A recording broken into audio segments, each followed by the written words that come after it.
चारा दिलेला आहे हे आमचे सबस्क्रायबर योगेश दादा आहेत, त्यांनी आम्हाला खूप म्हणजे ही मदत केलेली आहे। तसं तर त्यांच्याकडे सगळं सोयाबीनच असतं, पण ह्या सोयाबीनचं काय करून कसं करून ठेवावं हे अजून माहीत नाही आहे सर्वांना।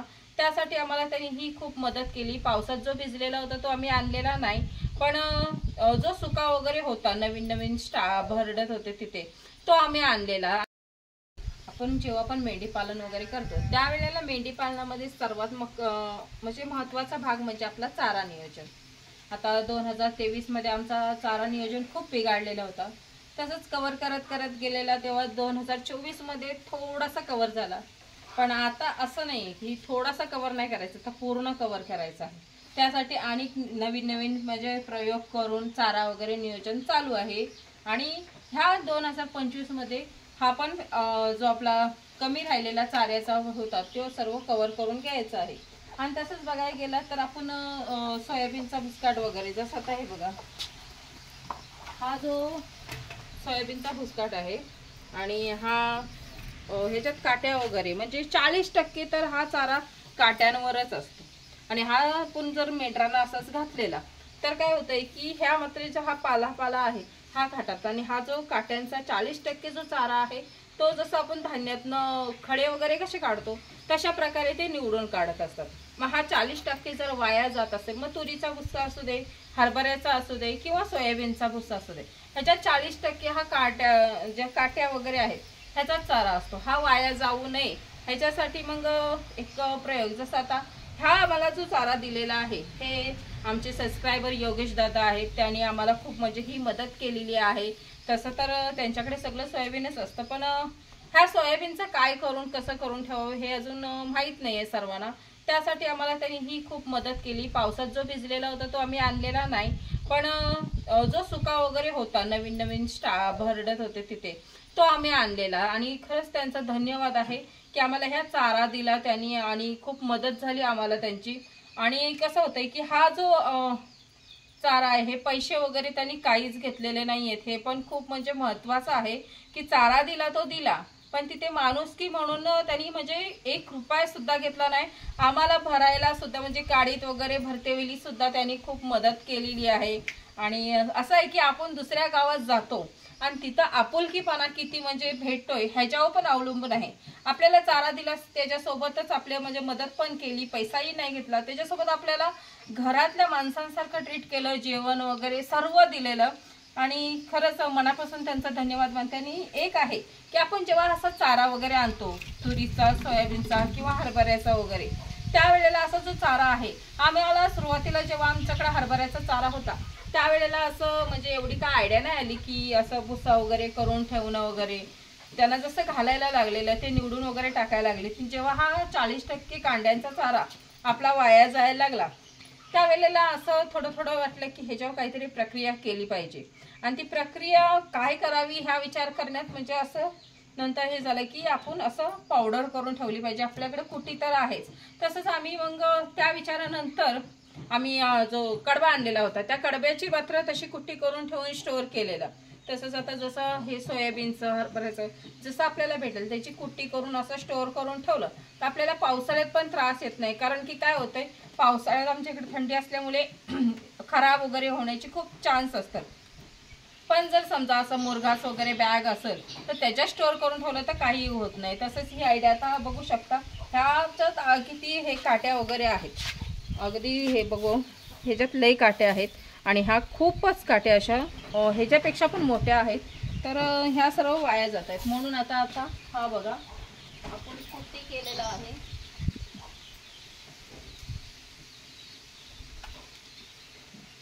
आता हा कुट्टी केलेला चारा आहे, ह्याच्यात काट्या वगैरे अशा काहीच नाहीये, खूप पावडर झाली। आणि हे आता त्यांना कसं होतंय माहिती का, जसं जसं म्हणजे मेंढरं हुशार आहेत तसं माणसाने जे सांभाळणारी आहेत पालन करणारी मेंढरं त्यांनी पण हुशार होणं खूप गरजेचं आहे।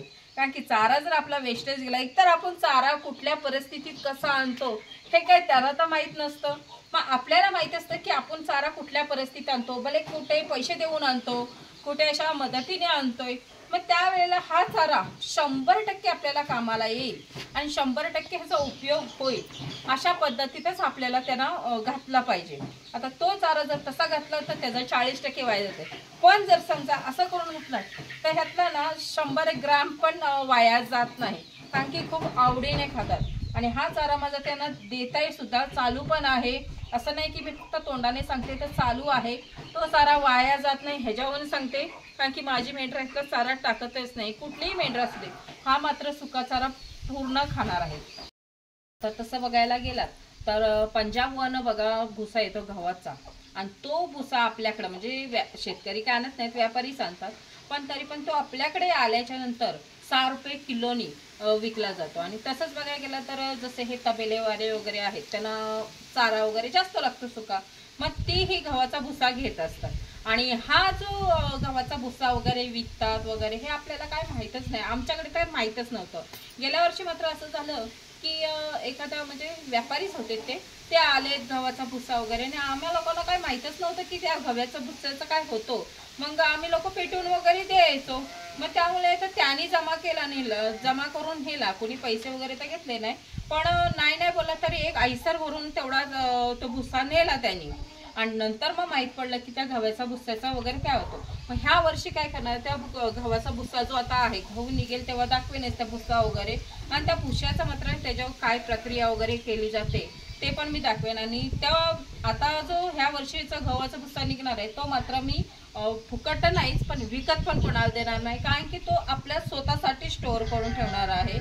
आणि प्रत्येक जण आता बघा, जसं आपल्याला हा सोयाबीनचा भुस्सा वगैरे असू दे, तुरीचा भुस्सा वगैरे, हा पण आता कसं होतंय, काही शेतकऱ्यांना माहीत नाहीये की त्याचा कसा उपयोग केला जातो। त्यासाठी काही लोक पेटवून देतात, तर काही लोक आपला सहज देऊन टाकतात। पण ज्या वेळेला म्हणजे ह्यांना माहीत पडेल की ह्या सुक्या चाऱ्याचा वगैरे, आता भविष्यात तर ह्या सुक्या चाऱ्याचे भाव वाढणारच आहेत, कारण की जसं जसं लोकांना माहीत पडणार आहे तसं तसं ती प्रयोग पण करणारच आहेत। मग ह्या सुक्या चाऱ्यावरती आता जसा असा स्टोअर करून ठेवला तर मात्र हा वाया जात नाहीये, त्याचा 100% वापर होतोय। आणि कसं आहे ना की आपण विकत आणतो ज्या वेळेला, त्यावेळेला आपला हे जे 40% वाया जातोय ते जाऊ नये, त्याचा 100% उपयोग झाला, कारण की जर ते 40% जर वाया गेला चारा तर आपले पैसे सुद्धा वाया जातात। मग ह्यासाठी हे प्रक्रिया ही प्रत्येक जण वेगवेगळ्या प्रकारे करणार, आणि त्यावेळेला मात्र ह्या चाऱ्याचे सुद्धा भाव वाढणार। तसेच बघायला गेलात तर जे भुईमुगाचे ढाळे वगैरे आहेत त्यालाही आता सुकून वगैरे आपण ठेवलात की बघा काळे वगैरे पडतात, पण जर त्याला सुकून तुम्ही असा भुसा वगैरे करून ठेवलात तर मात्र जसा आहे तसाच राहणार आहे, आणि तो खूप चांगल्या प्रकारे राहणार। मग ही जी प्रक्रिया आहे ही मात्र अशासाठी आहे की आता आपल्याला म्हणजे जशी मेंढी पालनात आता मेंढी पालन वगैरे करतो त्यावेळेला सुका चारा खूप महत्त्वाचा भाग बनून जातो। आणि ज्यांच्याकडे नाहीये ते विकत घेत आहेत किंवा कोणाच्या ओळखीने आणतात, पण ज्यांच्याकडे आहे त्यांनी मात्र जरी तुमच्या गुरांसाठी किंवा आपल्या मेंढरांसाठी वगैरे असा भुसा वगैरे स्टोअर करून ठेवला तर मात्र खूप चांगल्या प्रकारे राहतो आणि लय दिवस राहतो, त्याला काहीच होत नाही। आणि हे सांगायचं कारण म्हणजे कसं होतंय, आम्ही मागच्या टायमाला कडबा आणलेला आणि त्या कडब्याचा मात्र भुसा वगैरे करून स्टोअर करून ठेवलेला, पावसाळ्यात ते मेंढरांना सुद्धा घातलेला, पण त्याला काहीच झालं नव्हतं। पण त्यातला जो थोडासा कडबा राहिलेला बाहेर ठेवलेला होता, झाकून वगैरे तालपत्र्या टाकून ठेवलेला, तरी तो काळा वगैरे पडून कुजून खराब झाला। मग ह्यासाठी हे सर्व स्टोअर करून ठेवण्याचं ही जी आता आयडिया आलेली आहे ही त्याच्यासाठी केलेली आहे। पण कसं आहे ना, म्हणतात ना जी उशिरानं आलेलं हे शहाणपण आहे, मग त्या असं होतंय की ठीक आहे आता उशिरानं आलं तरी चुकी बिकी आहेच आपली, पण तरी पण ती जो शहाणपण आलंय ते शहाणपण पुढे भविष्यात वापरावा आपण, आणि त्याचा मात्र 100% मध्ये आपल्याला रिझल्ट आला पाहिजे। आणि हा जो आपण मेंढी पालन करतो त्याच्यातला हा सगळ्यात म्हणजे महत्त्वाचा भाग म्हणजे आपला चारा होतो। मग तिथं वला चारा असतो ते जसं मुरघास वगैरे, सुका चारा, हे जर दोन्ही तुमचे व्यवस्थित असतील आणि मेंढी पालनात जर चाऱ्याची कमतरता कुठेच नसणार तर आपला मेंढी पालन मात्र सर्वात बेस्ट असतो।